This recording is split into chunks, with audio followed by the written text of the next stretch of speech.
तो सेकेंड और third order के लिए एग्जाम्पल कुछ लिख लो, एग्जाम्पल रह गया था।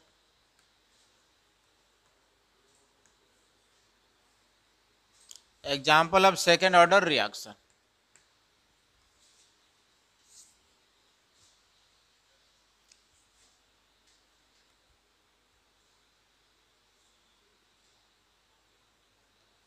Hydrolysis of ester in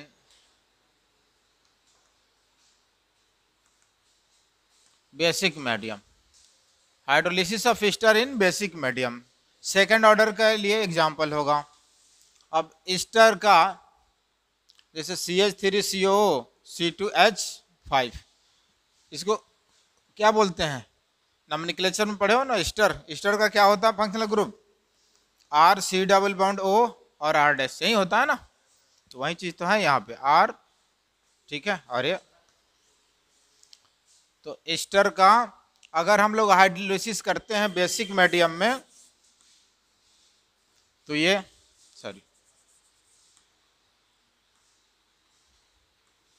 basic medium में, तो सेकेंड ऑर्डर के लिए एग्जाम्पल होगा ये।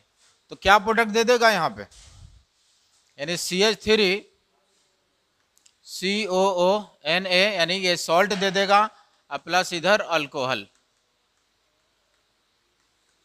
ठीक है, सोडियम एसीटेट और इथाइल अल्कोहल। तो एक सेकेंड ऑर्डर के लिए वैलिड होगा, सेकेंड ऑर्डर के लिए एग्जाम्पल हो जाएगा।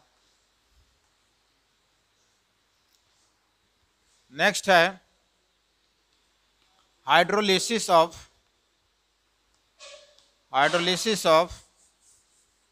अल्काइल हैलाइड इन बेसिक मीडियम, ठीक है। तो बेसिक मीडियम में अगर हाइड्रोलिसिस करते हैं अल्काइल हैलाइड का, तो भी ये सेकेंड ऑर्डर के लिए एग्जाम्पल होगा। जैसे अल्काइल हैलाइड में ले लिया RX, यानी कोई भी हो सकता है RX, यस कम। RX के जगह पे हम लोग क्या लिख सकते हैं, अल्काइल हैलाइड का मीनिंग हाइड्रोजन एलिमेंट्स होगा अल्काइल ग्रुप के साथ। अब अल्काइल के साथ कुछ भी, यानी मिथाइल ले ले या इथाइल ले ले C2H5, या इस तरह से कोई भी चेन हो सकता है अल्काइल चेन, ठीक है। और X का मीनिंग क्या हुआ, फ्लोरीन, क्लोरीन, ब्रोमीन और आयोडीन, इस तरह के एलिमेंट्स होंगे यहाँ पे। तो अल्काइल हैलाइड का अगर हम लोग बेसिक मीडियम में हाइड्रोलिसिस करते हैं, तो ये भी सेकेंड ऑर्डर के लिए एग्जाम्पल होगा। तो क्या बना लेगा यहाँ पे क्या बनाएगा, अल्कोहल और NaX, ठीक है। अगर ये Cl है, ठीक है, तो ये क्या बना लेगा, NaCl और ROH, तो ये आ जाएगा ROH और ये NaX। ये भी चलो नोट करो।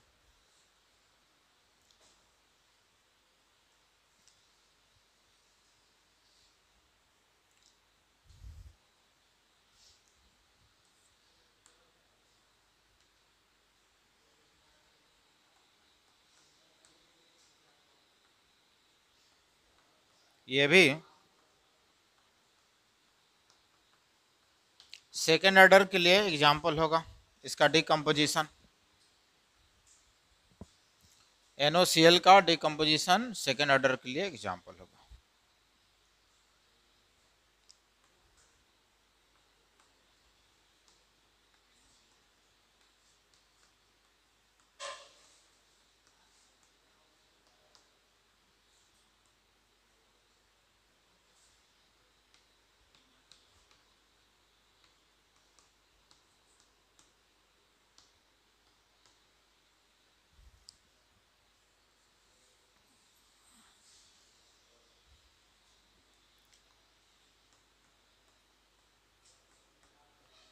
तो इसके लिए यहाँ हो जाएगा 2NOCl, ठीक है, ये 2NOBr, और ये हो जाएगा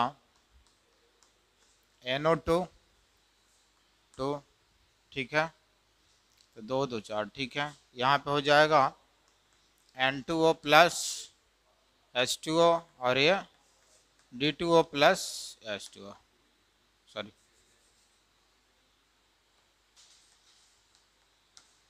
ये थर्ड ऑर्डर के लिए एग्जाम्पल है। ये Cl2 यानी NOCl, 2NOCl। तो इसको हम लोग कैसे पता कर रहे हैं कि ये थर्ड ऑर्डर है? तो ऐसे तो मैं पहले ही डिस्कस किया हूँ कि रिएक्शन को देख करके हम नहीं बता सकते हैं कि ऑर्डर क्या है उसका, ठीक है। लेकिन अगर कुछ उसमें मेंशन किया है कंडीशन वगैरह, तो उसके अकॉर्डिंग हम बता सकते हैं कि कैसा है। तो आगे हम लोग अभी एक टर्म पढ़ने वाले हैं, मॉलिक्यूलरिटी, मॉलिक्यूलरिटी ऑफ रिएक्शन। तो उसमें दो तरह के रिएक्शन आएंगे, टाइप्स ऑफ रिएक्शन, एलिमेंट्री और कॉम्प्लेक्स। तो अगर किसी, यानी अगर कोई सिंपल रिएक्शन है, सिंगल स्टेप में प्रोसीड कर रहा है, तो उसकी ऑर्डर मॉलिक्यूलरिटी के इक्वल होता है, ठीक है। तो कह सकते हैं these are the simple reaction और सिंगल स्टेप रिएक्शन। तो इन सबको हम लोग क्या बोलेंगे? एलिमेंट्री रिएक्शन, ठीक है। तो these all reaction are an example of elementary reaction. इसका मीनिंग कि जो एलिमेंट्री रिएक्शन में यानी सिंपल रिएक्शन होता है उसको हम लोग यानी सिंगल स्टेप रिएक्शन को एलिमेंट्री बोलेंगे। तो जितनी मॉलिक्यूलरिटी होगी उतनी ही ऑर्डर होगी। और देखो यहाँ पे इसकी मॉलिक्यूलरिटी कितनी है? 2, और इसकी इन सब की 1 1, तो कितना है? 3 आ रहा है, तो ऑर्डर भी 3 आएगा, ठीक है। तो ये क्वेश्चन में मेंशन रहेगा, ठीक है, कि ये कॉम्प्लेक्स रिएक्शन है या एलिमेंट्री है। तो अगर एलिमेंट्री है तो ऑर्डर मॉलिक्यूलरिटी के इक्वल हो जाएगा। लेकिन अगर एलिमेंट्री नहीं है, सिंपल रिएक्शन नहीं है, सिंगल स्टेप में नहीं प्रोसीड कर रहा है, तो उसको हम मॉलिक्यूलरिटी से ऑर्डर डिफाइन नहीं कर सकते। आगे अभी हम लोग पढ़ेंगे। तो उसी बेसिस पे यहाँ पे लिखा गया है ये। तो हर एक इक्वेशन को देखकर नहीं बता सकते हो कि वो सेकेंड ऑर्डर है या थर्ड ऑर्डर है, ठीक है। चलो, हो गया ये?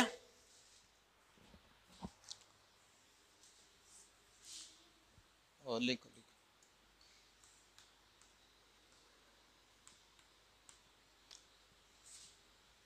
चलो नेक्स्ट,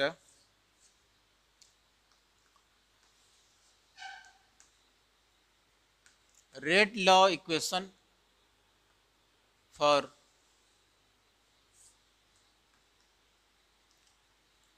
पैरेलल और साइड रिएक्शन।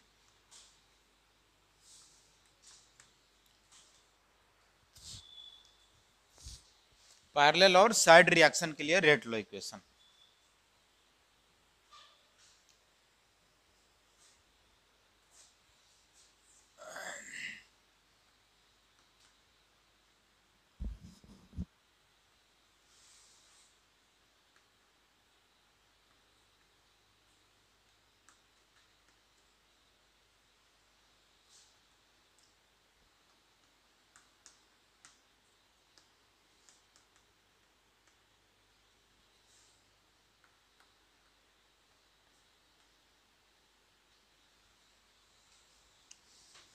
रिएक्टेंट यानी अगर K1 रेट कांस्टेंट है तो प्रोडक्ट ये दे रहा है B प्लस C, और प्रोडक्ट D और E पे रेट कांस्टेंट कितना है? K2। तो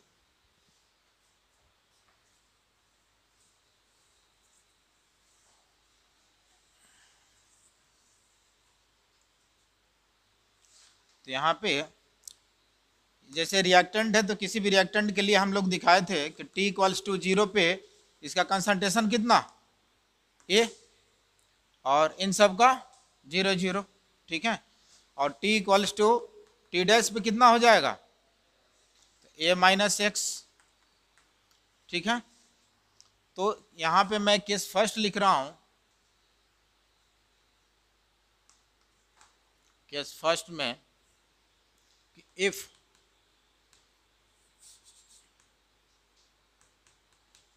K1 ग्रेटर देन K2, यानी ये जो साइड रिएक्शन देख रहे हो, तो K1 K2 से ग्रेटर हो, हाइयर हो, ठीक है।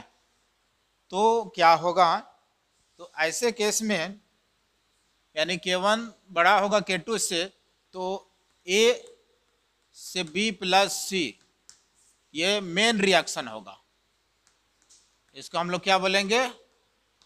मेन रिएक्शन किस कंडीशन पे, जब K1 K2 से हाइयर हो रेट कांस्टेंट का मैग्नीट्यूड, ठीक है। और इसका मीनिंग कि A से दूसरा क्या बन रहा है, D प्लस E, तो इसको हम बोलेंगे साइड रिएक्शन इस कंडीशन पे, ठीक है। K1 हाइयर होगा K2 से, तो A से जो B प्लस C बन रहा है वो मेन रिएक्शन होगा, दूसरा साइड रिएक्शन हो जाएगा। अब दूसरा कंडीशन इसमें आ जाएगा केस 2 में कि if K2 greater than K1, K2 greater than K1, तो ऐसे केस में मेन रिएक्शन A से B प्लस C जो बन रहा है ये साइड रिएक्शन हो जाएगा, ठीक है। और A से D प्लस E जो है ये मेन रिएक्शन होगा, ठीक है।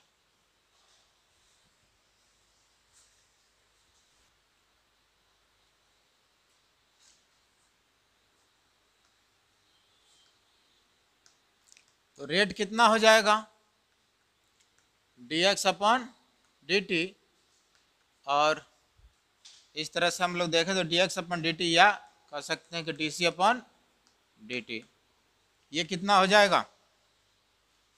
इसके लिए हम लोग क्या लिखेंगे, प्रोडक्ट के कंसंट्रेशन पे तो डिपेंड करेगा नहीं, तो किस पे डिपेंड करेगा, ये मेन रिएक्टेंट पे, ठीक है। तो R इक्वल्स टू क्या लिखेंगे, K into concentration of reactant, ये ठीक है। तो अब ये दो है ना, एक मेन रिएक्शन है दूसरा साइड रिएक्शन है, तो दोनों को देखते हुए लिखना है ना फाइनल रिजल्टेंट क्या होगा। तो यहां से हम लोग क्या लिखेंगे, K1 into concentration of A at time t plus concentration of यानी rate constant K2 into concentration of A at time t, ये लिखेंगे। यानी पैरेलल होगा तो ये सम हो जाता है दोनों का, मेन रिएक्शन और साइड रिएक्शन का, लेकिन मेन जो कंसंट्रेशन डिपेंड करेगा रिएक्टेंट के कंसंट्रेशन पे, वो भी टी टाइम का कंसंट्रेशन ये। तो क्या लिखेंगे हम लोग नेक्स्ट स्टेप में, यहाँ पे हो जाएगा यानी R इक्वल्स टू जो dx अपॉन dt या जो भी है, तो K1 into A minus x, ठीक है, plus K2 into A minus x, ठीक है। तो फाइनली क्या हो गया, K1 plus K2 into A minus X, ये हो जाएगा रेट लॉ इक्वेशन। अब यहाँ रिएक्टेंट का ये है तो इसके जगह पर क्या लिख सकते हो, किसका है रिएक्टेंट, यानी क्या है यहाँ पे ए है, तो इसके जगह पे ये भी लिख सकते हो D C of A upon D T is equals to K1 plus K2 into A minus X, ये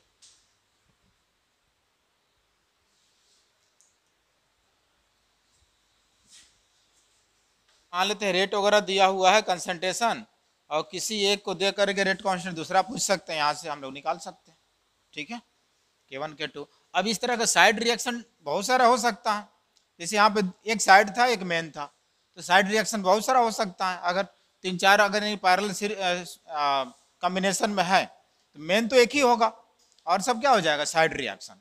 तो उनके लिए यानी कि सबके लिए क्या होगा, रेट कांस्टेंट अलग अलग होगा।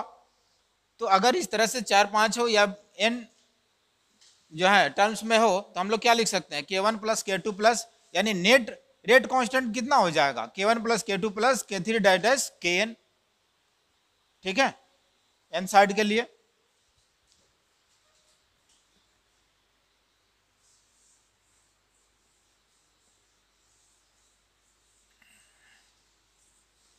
तो यहां से net rate constant, net rate constant के फॉर पैरेलल रिएक्शन और साइड रिएक्शन कितना आ जाएगा, तो K equals to K1 plus K2 plus K3 plus dash Kn, ये हो जाएगा, ठीक है। जितने रहेगा सबका सम कर देंगे और रिएक्टेंट का कंसंट्रेशन तो एक ही रहेगा, एक ही रिएक्टेंट।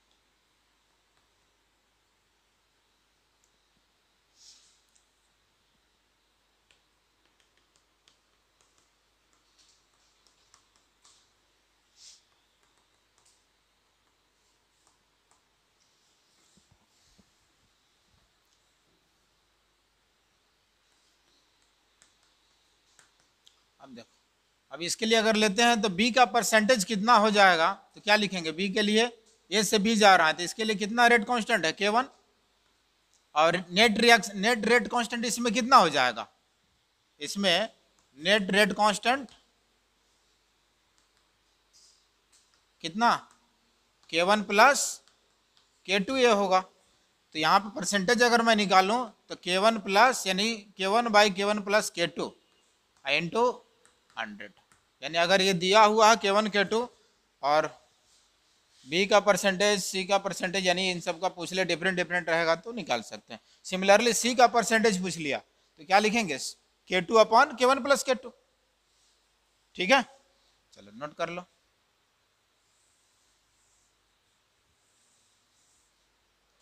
परसेंटेज ऑफ C अगर पूछ लिया, परसेंटेज ऑफ प्रोडक्ट C, तो ये हो जाएगा K2 upon K1 plus K2 into 100। अब K1 K2 दिया रहेगा तो निकाल सकते हो।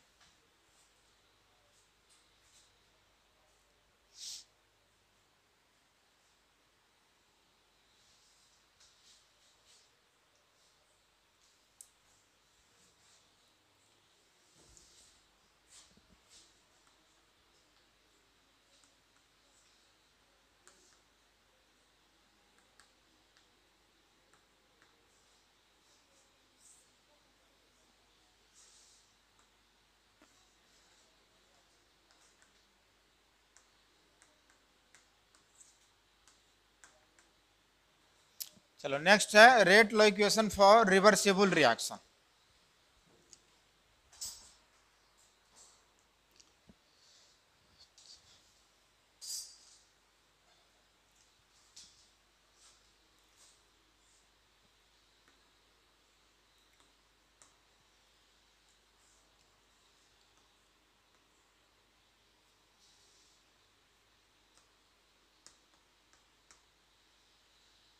ये दिया हुआ है,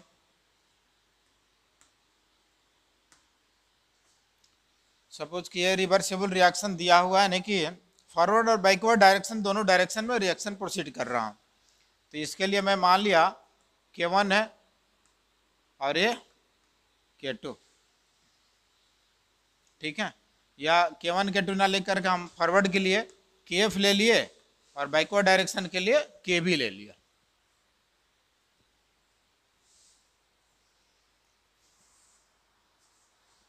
ठीक है, तो रेट ऑफ रिएक्शन क्या हो जाएगा, यानी R equals to rate of reaction यानी कि dx अपॉन dt, ये कितना हो जाएगा कि dc of A upon dt, और ये रिएक्टेंट के लिए कितना यानी कि 1/2 अगर ये रिएक्टेंट होता है। ठीक है, ये कितना हो जाएगा, अगर ये रिएक्टेंट हो रहा है तो इधर फॉरवर्ड में जाएगा तो ये क्या हो जाएगा, प्रोडक्ट। तो इसके लिए हम लोग क्या लिखेंगे, 1/3 पॉजिटिव यानी कि dc of B upon dt, और ये हो जाएगा dc ऑफ C अपॉन, लिख सकते हैं ना। इस तरह से पहले भी हम लोग डिफाइन कर चुके हैं, तो लिखो।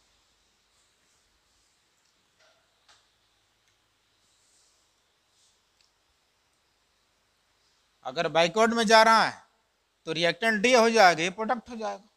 ठीक है,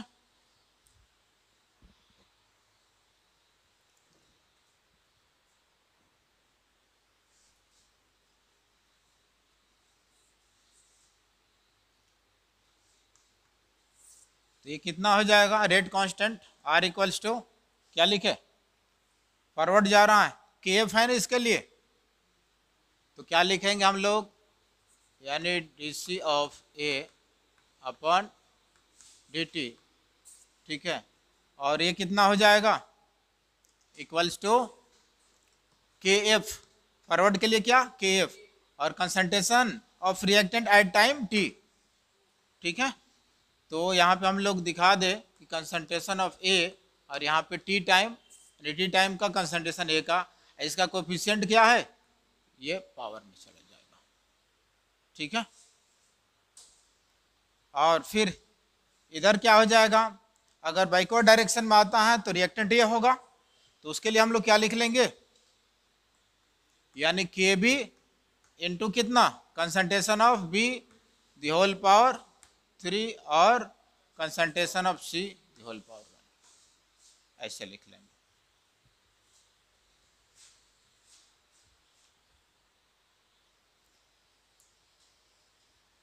हो गया।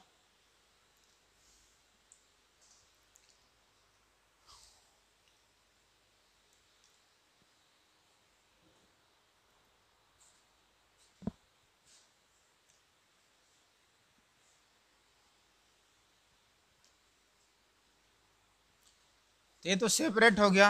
नेट यानी कि रेट ऑफ रिएक्शन मुझे लिखना है, तो ये हो जाएगा R इक्वल्स टू क्या लिख लेंगे, फॉरवर्ड माइनस बैकवर्ड, यानी कि K F into concentration of A the whole power 2 at time T minus K A भी into concentration of B the whole power 3 into concentration of C 1,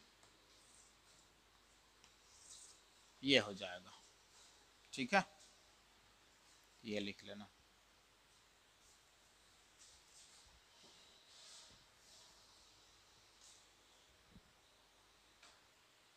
अब के F के B का अगर magnitude दिया हुआ कंसंट्रेशन वगैरह तो रेट निकाल सकते हो, या रेट वगैरह दिया हुआ कोई कांस्टेंट पूछ ले तो यहाँ से कैलकुलेट कर सकते हो।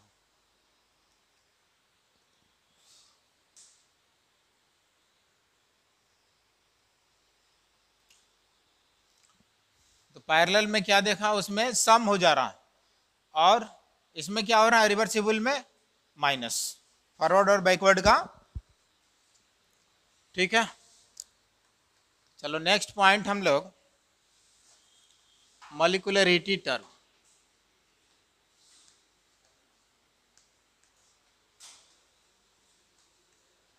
Molecularity of reaction, molecularity of reaction.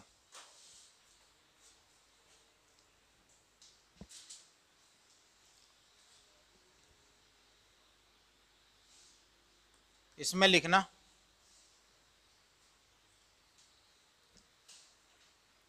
Molecularity of reaction में लिखना total number of reacting particles, total number of reacting particles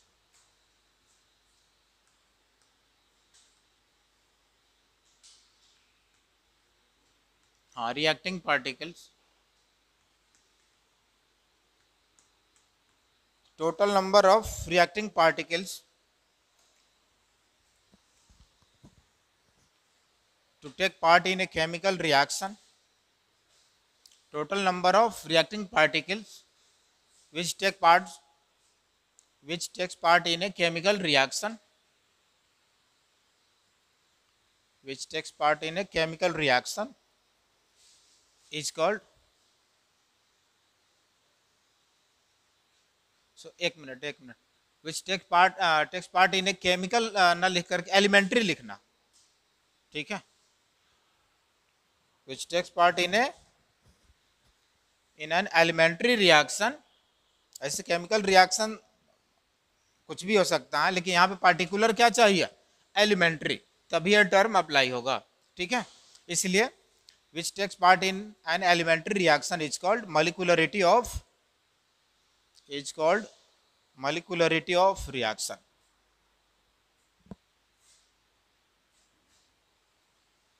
ठीक है, तो यहाँ पे आया एक टर्म यानी कि elementary reaction.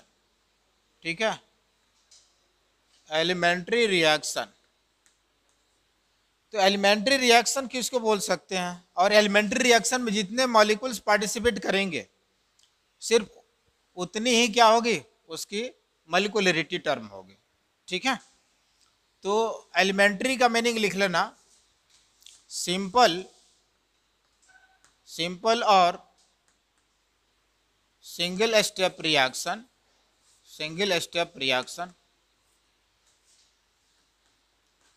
is known as elementary reaction।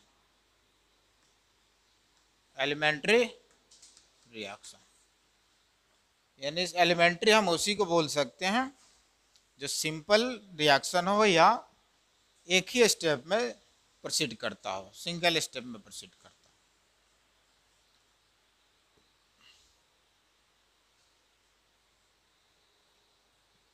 Simple और single step reaction known as elementary reaction.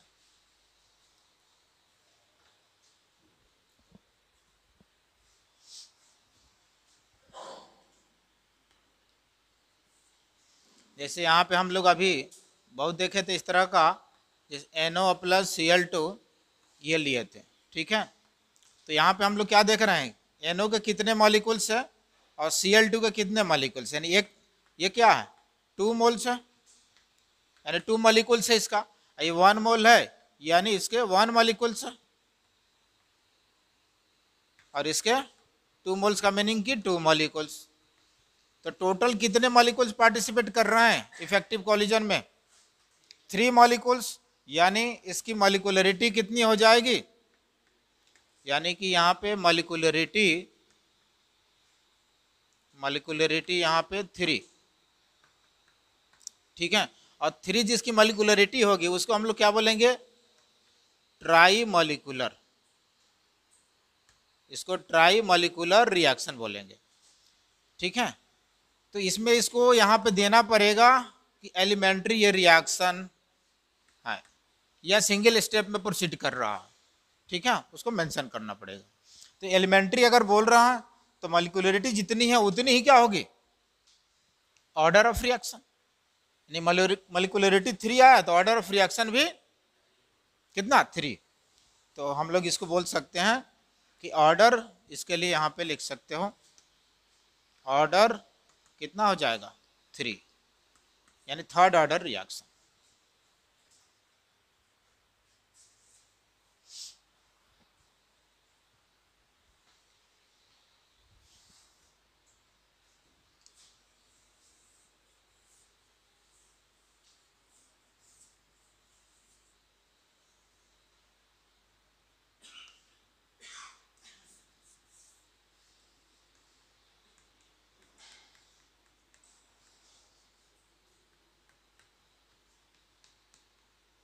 देखो यहाँ पे अमोनियम नाइट्राइट, इसको अगर हीट करो यानी डिकम्पोजिशन रिएक्शन कराओगे तो ये बन जाएगा क्या, यानी कि N2 gas plus H2O release करेगा। इसको बैलेंस कर सकते हो, 4 है 2 ये। तो इसमें ये कितने मॉलिक्यूल्स है 1, यहाँ पे यानी कि 1 मोल यानी 1 मॉलिक्यूल्स, यानी इसकी मॉलिक्यूलरिटी कितनी हो गई, मॉलिक्यूलरिटी 1, ठीक है। और मॉलिक्यूलरिटी 1 का मीनिंग यहाँ पे ऑर्डर ऑफ रिएक्शन कितना हो जाएगा, यानी फर्स्ट ऑर्डर रिएक्शन हो जाएगा, ठीक है, यानी अगर सिंगल स्टेप प्रोसीड कर रहा है तो, ठीक है।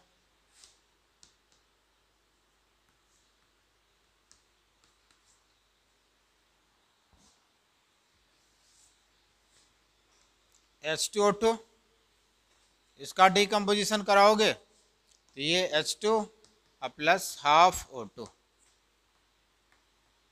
ठीक है। यहाँ भी मॉलिक्यूलरिटी कितनी, मॉलिक्यूलरिटी 1, ठीक है। और जिसकी मॉलिक्यूलरिटी 1 हो उसको हम लोग यूनिमॉलिक्यूलर रिएक्शन बोलेंगे, और इस तरह से यहाँ पे ऑर्डर भी इसकी 1 हो जाएगी, first order.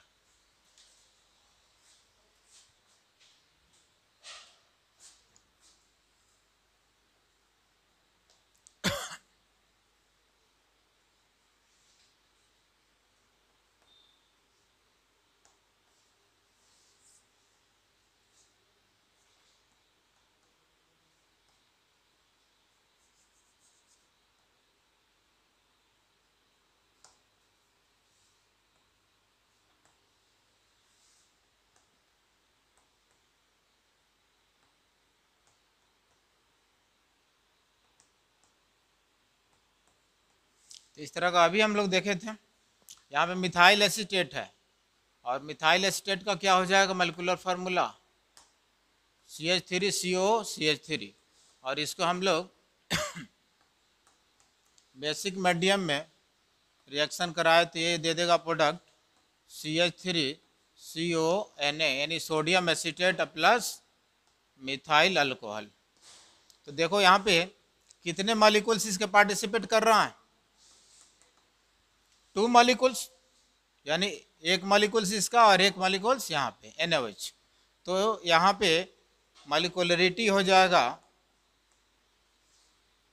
Molecularity equals to 2, और जिसकी मॉलिक्यूलरिटी 2 हो उसको हम लोग बाई मॉलिक्यूलर रिएक्शन बोलेंगे, और इसलिए ये ऑर्डर इसकी सेकंड ऑर्डर हो जाएगा। ठीक है, यानी अगर ये सिंगल स्टेप में प्रोसीड कर रहा है तो, या एलिमेंट्री रिएक्शन है तो। ठीक है,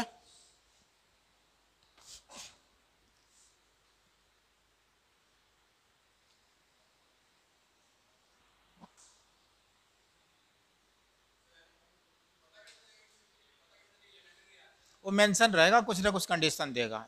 हाँ, दिया रहेगा, अपने से नहीं करना, वो दिया रहेगा कंडीशन तभी। ठीक है, रिएक्शन विच प्रोसीड्स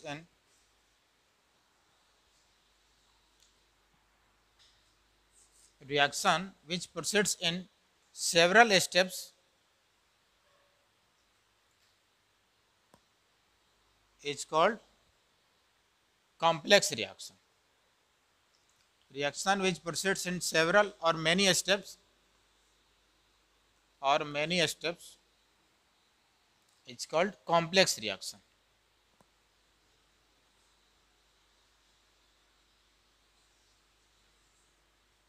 ठीक है, अगला पॉइंट लिखना,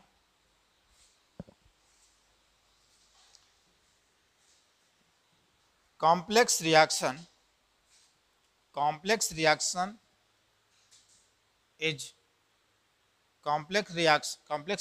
is the combination of many elementary reaction. ठीक है,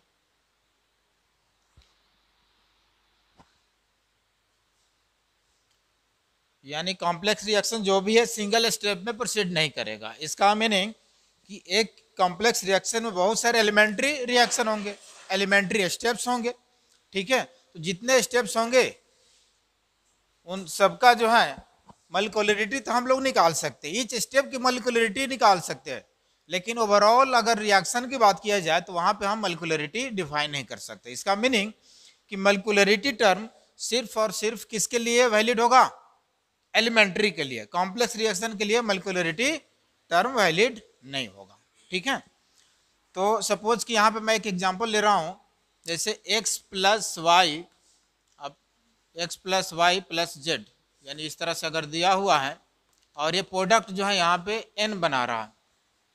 ठीक है, यानी यही रिएक्शन यहाँ पे अगर सिंगल स्टेप में हो रहा है, ठीक है, तो यहाँ पे x plus two Y plus Z और n बना रहा है, लेकिन ये रिएक्शन सिंगल स्टेप में ना हो करके ऐसे हो रहा है। सपोज कि ये x प्लस वाई गया और प्रोडक्ट बना लिया क्या, m, और फिर m से z रिएक्ट किया और प्रोडक्ट बना लिया क्या, o, और फिर o से y एक जो बचा हुआ एक मॉलिक्यूल्स तो वो रिएक्ट किया और ये बनाया फाइनल n। तो कितने स्टेप में प्रोसीड कर रहा है, 3 स्टेप में। तो इसके लिए रेट कांस्टेंट भी अलग होगा, इसके अलग होगा, इसके अलग होगा। अब कोई स्लो होगा, कोई फास्ट होगा, कोई वेरी फास्ट होगा, कोई वेरी स्लो भी हो सकता है। तो अब ये ईच स्टेप क्या हुआ, यहाँ पे एलिमेंट्री स्टेप है, तो इस ईच स्टेप का हम लोग मॉलिक्यूलरिटी डिफाइन कर सकते हैं, बट ओवरऑल मुझे पता करना है तो हम नहीं कर सकते। ठीक है, इसका मीनिंग कि कॉम्प्लेक्स रिएक्शन एलिमेंट्री रिएक्शन का कंबाइंड फॉर्म है, और कॉम्प्लेक्स रिएक्शन के लिए मॉलिक्यूलरिटी टर्म वैलिड नहीं होगा, सिर्फ एलिमेंट्री रिएक्शन के लिए मॉलिक्यूलरिटी वैलिड होता है। तो एक पॉइंट में लिखना,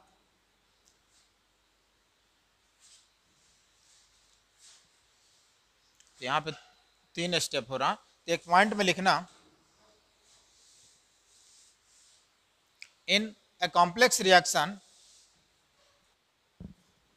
इन elementary reaction,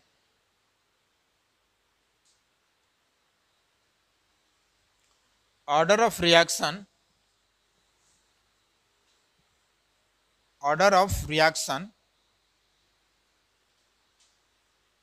is equals to molecularity of reaction.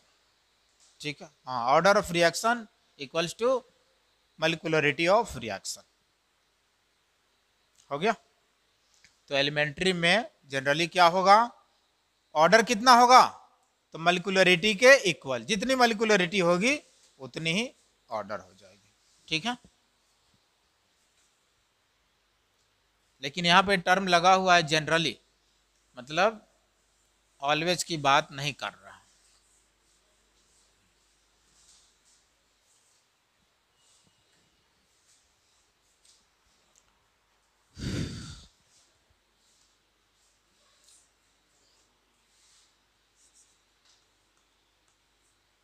जैसे अभी हम लोग लिए एक कॉम्प्लेक्स रिएक्शन के लिए,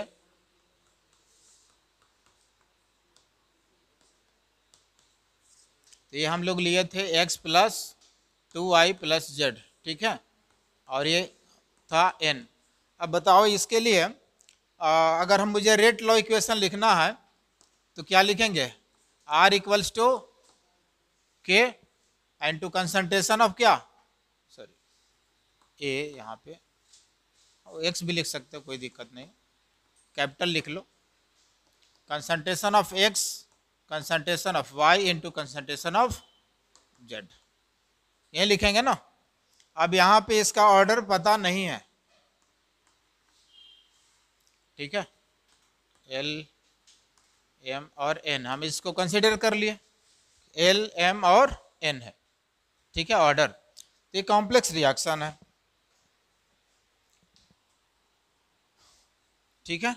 अब यही यानी डिफरेंट स्टेप्स में प्रोसीड कर रहा है। यहाँ पे जो अभी मैं लिखा था x प्लस वाई से क्या बना, क्या लिखे थे हम लोग, m, जो भी हो कुछ भी लिख सकते हो, ये कंसिडरेबल है, और m से z रिएक्ट किया तो ये O बनाया, और फिर O से y रिएक्ट किया तो ये n फाइनल बना रहा। अब यहाँ पे मान लिए कि इसको मैं कंसिडर कर लिया कि फास्ट है, ये रिएक्शन कैसा है, फास्ट, ये है स्लो, और ये वेरी फास्ट,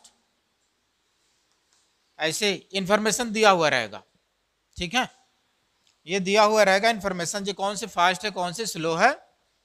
अब इसके लिए मैं मान लिया कि रेट कांस्टेंट कितना है, K1, और ये K2 और ये K3, तो 3 स्टेप में प्रोसीड कर रहा है एक ही रिएक्शन। तो ईच स्टेप यहाँ पे एलिमेंट्री रिएक्शन होगा। अब एक टर्म इससे आएगा इसमें कि जो स्लो होगा, हम लोग पहले भी डिफाइन कर चुके हैं कि types of reaction, types of क्या, रेट ऑफ रिएक्शन डिफाइन किए थे ना। तो टाइप्स ऑफ रिएक्शन कितने, 3 वहां पे हम लोग डिफाइन किए थे, स्लो, फास्ट और वेरी फास्ट, और उसी तरह से रेट ऑफ रिएक्शन भी हम लोग डिफाइन किए थे, ठीक है।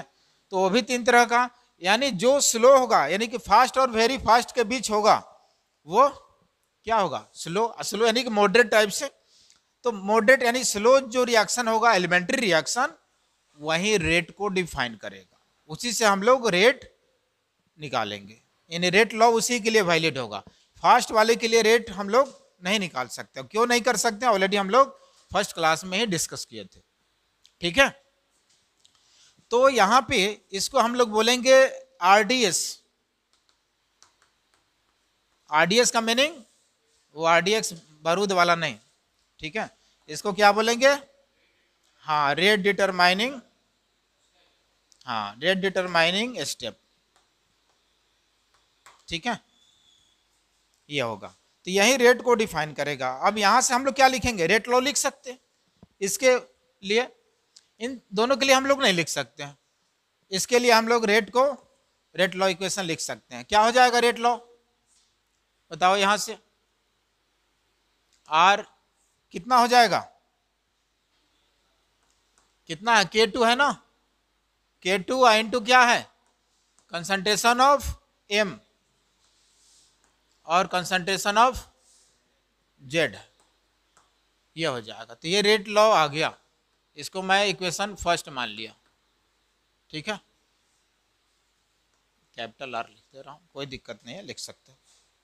अच्छा, अब एक क्वेश्चन यहां से और भी बन सकता है, इसे इंफॉर्मेशन अगर दिया हुआ है, डिफरेंट स्टेप्स दे दिया कॉम्प्लेक्स का, और ये इंफॉर्मेशन दे दिया स्लो, फास्ट, वेरी फास्ट या वेरी स्लो, और इसके बीच अगर रिलेशन पूछ लिया, K1 K2 K3 के बीच क्या रिलेशन है, 4 ऑप्शन दे दिया, K1 equals to K2 equals to K3, एक में डाल दिया K1 greater than K2 greater than K3, तीसरे में ये डाल दिया कि K3 greater than K2 greater than K1, एक में और डाल दिया K3 greater than K1 greater than K2। तो यहां से हम लोग देख करके बता सकते हैं। मैं क्या बताया था कि रेट कांस्टेंट किस पे डिपेंड करता है, ओनली ऑन टेम्परेचर, यही डिपेंड करता है ना। तो टेम्परेचर अगर बढ़ाते हैं तो रेट कांस्टेंट बढ़ता है, इसका मीनिंग कि जो फास्ट है उसका टेम्परेचर हाई है, तो उसका मैग्नीट्यूड क्या होगा, हाई होगा। तो क्या हो जाएगा इन सब में ऑर्डर, यानी देखा जाए तो K3 greater than K1 greater than K2, यहां से क्वेश्चन ये बन सकता है, ठीक है, ये आ जाएगा। तो चलो एक हम लोग यहां पे लिख लिए रेट लॉ इक्वेशन, RDS यानी स्लो स्टेप से, ठीक है। अब मुझे रेट लॉ इक्वेशन में तो आ रहा है ओरिजिनली कितना, ये तीनों टर्म आ रहा है ना, एक्स वाई जेड, यहां पे तो ऐसा नहीं है, यहां पे एक अननोन आ रहा है जो कि उस इक्वेशन, इस रेट लॉ में नहीं है, या उस इक्वेशन में अगर देख रहे हैं हम लोग यहां पे, तो यहां पे क्या है, इसमें m कहीं है नहीं है ना ओरिजिनली, तो m को यानी m क्या आ गया, एक एक्स्ट्रा है, तो उसको मुझे रिप्लेस करना होगा। तो उसके लिए फिर हम लोग को अब इक्विलिब्रियम का कंसेप्ट अप्लाई करना पड़ेगा। केमिकल इक्विलिब्रियम पढ़े हो ना, क्या है वहां, लॉ ऑफ मास एक्शन क्या बोलता है,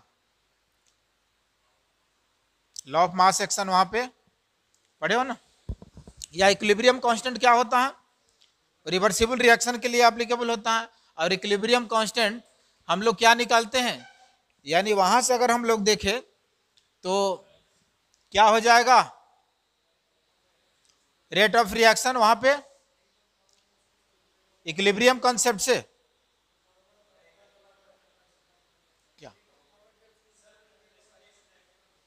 क्या, अब देखो काइनेटिक और यहाँ पे उसमें दोनों में डिफरेंस क्या है, वहां पे यानी कि जितने भी रिएजेंट्स, यानी रिएजेंट्स का मीनिंग रिएक्टेंट और प्रोडक्ट दोनों होता है, ठीक है। अगर कहीं रिएजेंट्स लिखा है, इसका मीनिंग उसमें रिएक्टेंट पार्टिकल्स और प्रोडक्ट दोनों में से हो सकता है, ठीक है। तो उसमें यानी कि टोटल रिएजेंट्स उसमें पार्टिसिपेट करता है, और काइनेटिक में सिर्फ रिएक्टेंट का कंपोनेंट्स पार्टिसिपेट करता है। जितने जगह हम लिख रहे हैं कहीं प्रोडक्ट का कंसंट्रेशन यूज कर रहे हैं नहीं, ठीक है। लेकिन वहां पे हम लोग क्या करते हैं, रेट वगैरह लिखते हैं तो क्या, rate of reaction directly proportional to concentration of, ठीक है। तो उन्हें रिवर्सिबल होता है और दोनों साइड से यानी हम लोग लिखते हैं, यानी कि फाइनली क्या आ जाता है, वहां पे हम लोग लिखते हैं तो equilibrium constant K equals to KF upon KB, यानी फॉरवर्ड और बैकवर्ड दोनों के रेशियो को हम लोग इक्विलिब्रियम कांस्टेंट बोलते हैं। तो इस इक्विलिब्रियम कांस्टेंट का हेल्प लेना होगा, और ये कितना आ जाएगा, तो ये आ जाएगा मुझे कितना, तो product concentration upon reactant concentration. आ समझ, ये कैसे आया समझ में रहा, चलो एक बार देख लो। यहाँ पे मैं एक कोई रिवर्सिबल रिएक्शन ले रहा हूं, देखो यहाँ पे A और B ये मैं ले लिया, रिवर्सिबल है, इसके लिए मैं, ये फॉरवर्ड है इधर जा रहा है तो इसको KF ले लिया, बैकवर्ड आ रहा है तो KB। तो इसके लिए यानी कि अगर मैं रिएक्टेंट ये ले रहा हूँ, फॉरवर्ड जा रहा है तो प्रोडक्ट ये होगा, और इधर बैकवर्ड आता हूं तो क्या हो जाएगा, बैकवर्ड के लिए रिएक्टेंट ये हो जाएगा। तो मैं क्या लिख लूँ यहाँ पे, rate of reaction for forward, ठीक है, फॉरवर्ड डायरेक्शन के लिए, तो डायरेक्टली प्रोपोर्शनल टू क्या, कंसंट्रेशन ऑफ A, ठीक है। अब इसका इसमें कोफिशिएंट भी पावर में चला जाता है जबकि काइनेटिक में नहीं जाता, तो दोनों में डिफरेंस है। ठीक है, तो इसका कोफिशिएंट पावर में चला जाता है, तो जो भी रहेगा वो पावर में चला जाएगा। अब मान लेते यहाँ पे कुछ नहीं है यानी 1 है। ठीक है, तो एक ये हो गया, और दूसरा रेट ऑफ बैकवर्ड क्या हो जाएगा, कंसंट्रेशन ऑफ बी हो जाएगा।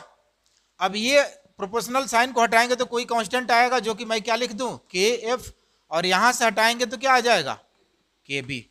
तो ये क्या है, रेट ऑफ फॉरवर्ड, और ये है रेट ऑफ बैकवर्ड। इक्विलिब्रियम का मीनिंग क्या हुआ,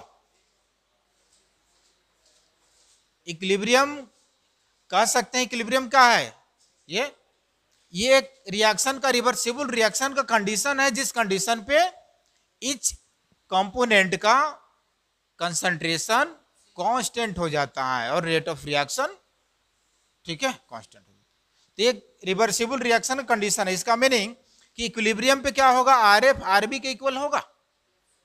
तो मैं क्या लिख सकता हूं, at equilibrium R F equals to R B, और आर एफ है कितना, के एफ इंटू ये कितना है, के बी इंटू बी, यही है ना।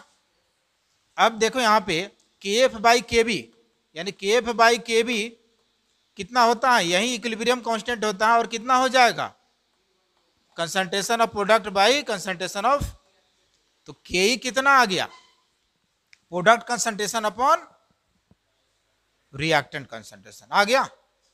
तो अब मुझे यहां पे अप्लाई करना होगा क्या, इक्विलिब्रियम का, केमिकल इक्विलिब्रियम का कंसेप्ट, और केमिकल इक्विलिब्रियम से जो यहाँ पे एक्स्ट्रा आया हुआ है, अनवांटेड मटेरियल इसमें आया हुआ है, उसको मैं रिप्लेस कर सकता हूं।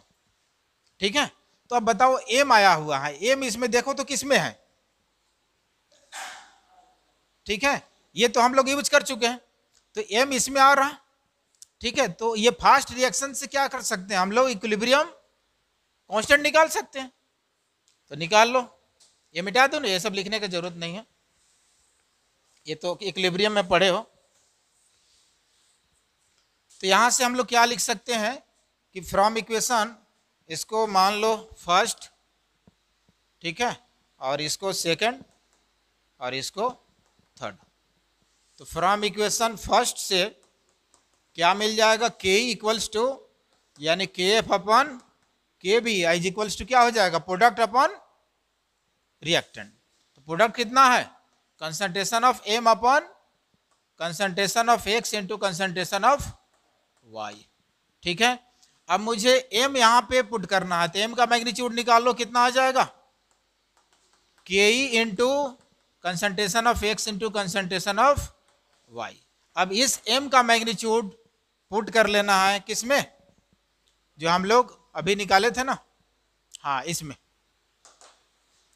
इसको तो ए मान लो, क्योंकि ये हम वहां पे मान चुके हैं फर्स्ट ना। ठीक है, चलो इसको पुट करो, देखो कितना आ रहा है,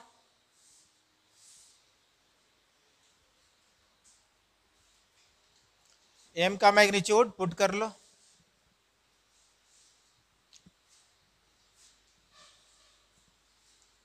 तो हम लोग क्या लिख सकते हैं, R equals to rate of reaction equals to K two into कितना हो जाएगा, एम का मैग्नीट्यूड आ गया K E into concentration of X into concentration of Y into concentration of Z, ये आ जाएगा। अब देखो K2 भी कांस्टेंट है, Ke भी क्या है, कांस्टेंट। तो कांस्टेंट, दो कांस्टेंट का प्रोडक्ट क्या आएगा, कांस्टेंट ही आएगा। तो एक न्यू कांस्टेंट आ गया, मैं इसको K डैश मान लिया, और कितना आ गया, एक्स वाई इंटू जेड, और ये रेट ऑफ रिएक्शन आ गया कॉम्प्लेक्स रिएक्शन के लिए। अब सब पे कुछ नहीं है तो पावर कितना, 1 1 1, यानी थर्ड ऑर्डर। तो अब हम लोग यहां से निकाल लिए इक्विलिब्रियम कंसेप्ट यूज करके overall order of reaction for complex reaction.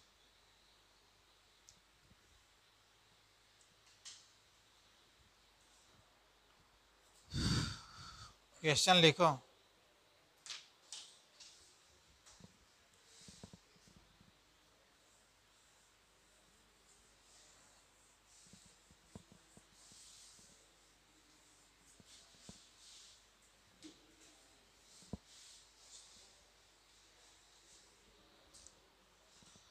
लिखो।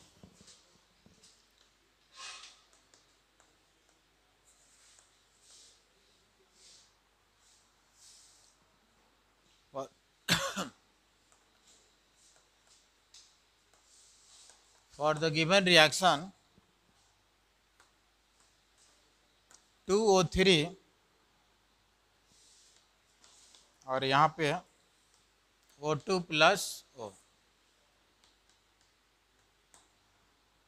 ये दिया हुआ है। अब इसका मैकेनिज्म दिया हुआ है, O3 से O2 प्लस, सॉरी ये दिया हुआ O2 plus O, half O2, ये दिया हुआ है। दूसरा स्टेप दिया हुआ है O3 प्लस 2O2, और इसको बोल दिया कि ये फास्ट है और ये स्लो है।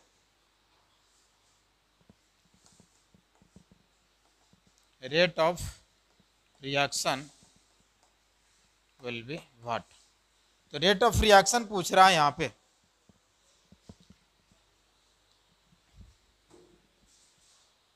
ठीक है, O3 प्लस O2O2, ठीक है। चलो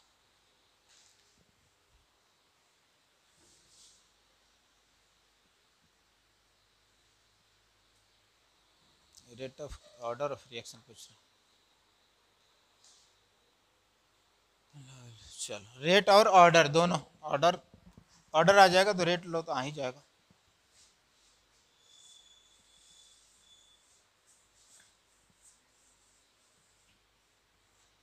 यहाँ पे इंफॉर्मेशन दिया हुआ है कि एक फास्ट है दूसरा स्लो है, तो स्लो वाले से क्या करोगे? रेट लो लिखोगे। ठीक है, तो ओरिजिनली क्या होनी चाहिए इसके अकॉर्डिंग, यानी O3 का होल स्क्वायर। ठीक है, लेकिन यहाँ पे अब देखो कितना आता है रेट लॉ प्लस दूसरा है कि ऑर्डर ऑफ रिएक्शन, ये कितना। तो क्या करोगे, यहां से लिख लो R इक्वल्स टू कितना आ जाएगा, रेट इक्वल्स टू इसका, अच्छा कुछ दिया नहीं है, चलो ठीक है, नहीं दिया तो मान लेंगे कुछ। तो ये आ जाएगा कि इसको मैं मान लिया कि K1 और K2 है, या कुछ भी मान सकते हो यहाँ पे। K1 मैं मान लिया तो O3 इंटू O ये आ जाएगा स्लो स्टेप से इसके अकॉर्डिंग।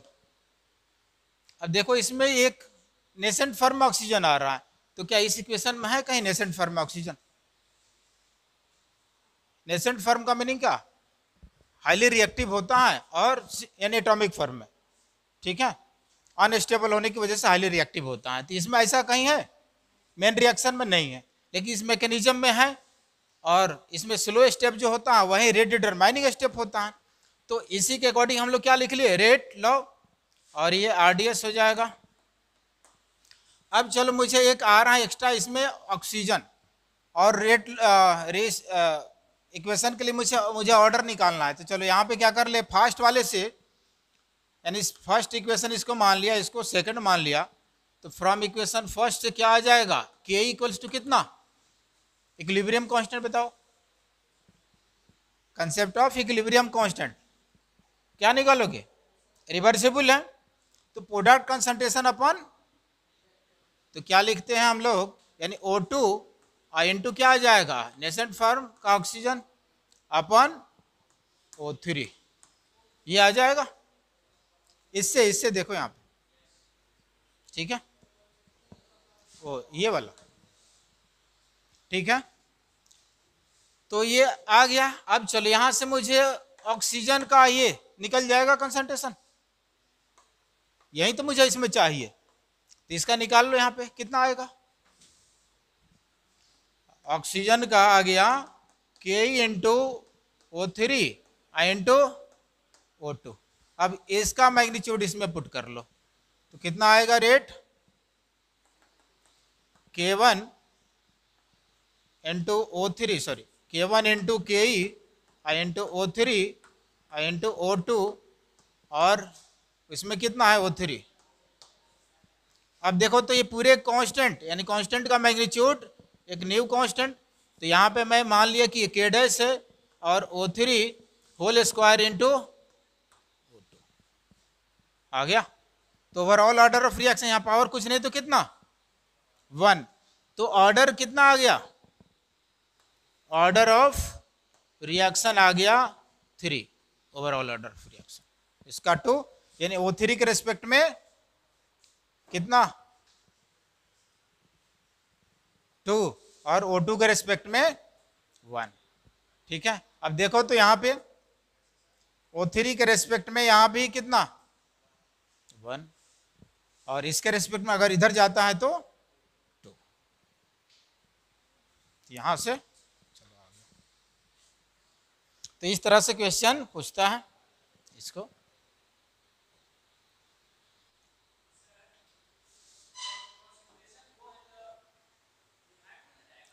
कहाँ, यहाँ पे ये, अच्छा वो 1 मिनट देख लो, हाँ यहाँ पे ना ये डिवीजन में चला जाएगा तो ये O2 हो जाएगा ना, ठीक है, यानी ये O3 है, ठीक है O2, तो यहाँ पे क्या आ जाएगा डिवीजन में, यानी O3 यहाँ पे और ये आ जाएगा डिवीजन में O2, ठीक है, तो यहाँ भी आ जाएगा ये O3 स्क्वायर अपॉन O2, ठीक है, यही आएगा ना। 1 मिनट थोड़ा सा मिस्टेक हो गया यहाँ पे, तो ठीक है K1 K2 O3 और इसके जगह पे हम पुट कर लिए तो O3 इंटू अपॉन O2, ठीक है, तो यहाँ से आ जाएगा K dash into O3 square upon O2 ये। अब देखो यहाँ पे इसका ये इन्वर्स चला जाएगा ना, तो कितना आ गया K डैश इंटू यानी ओवरऑल ऑर्डर मैं लिख लो, तो ओवरऑल ऑर्डर ऑफ रिएक्शन कितना आ जाएगा फर्स्ट ऑर्डर, ठीक है,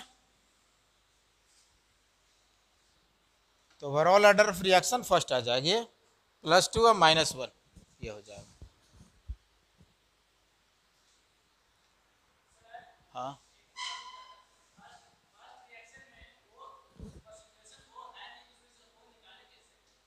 कहाँ, इसमें मैकेनिज्म में ये है ना, अरे यही है ना, अरे हाफ O2 लिखो या वो लिखो, बात एक ही है ना।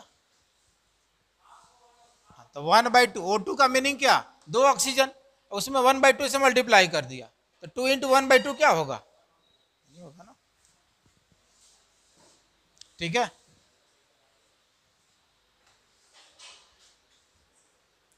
चलो तो इस टाइप से क्वेश्चन हो जाएगा,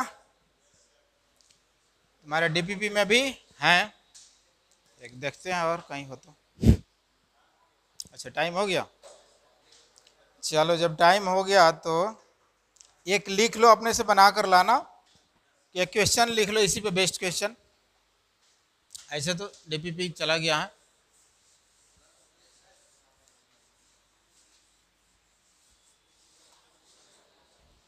लिख लो, अब दिया हुआ यहाँ पे रिएक्शन A2 + B2 और ये 2AB ये दिया हुआ, मैकेनिज्म दे दिया इसके लिए,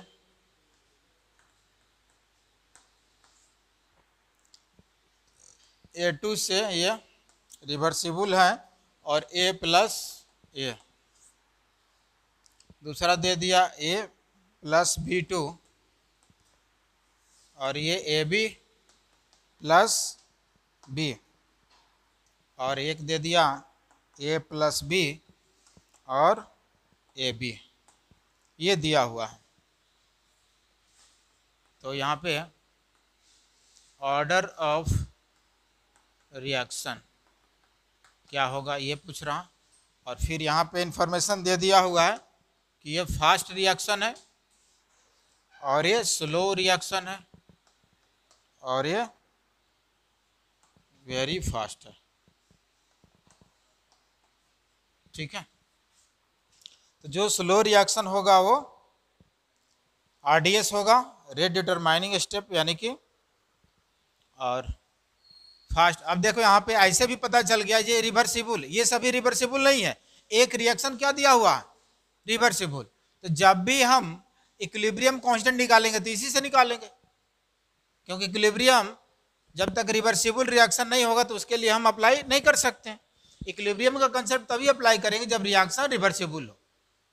ठीक है, तो इन दोनों के लिए तो होगा नहीं। अब स्लो है तो ये रेट इक्वेशन इससे हम लोग लिखेंगे, जो उसमें अनवांटेड आएगा उसमें यहाँ से हम निकाल करके के का मैग्नीट्यूड पुट कर लेंगे तो फाइनल मुझे ऑर्डर आ जाएगा। ठीक है, तो चलो ठीक है रहने।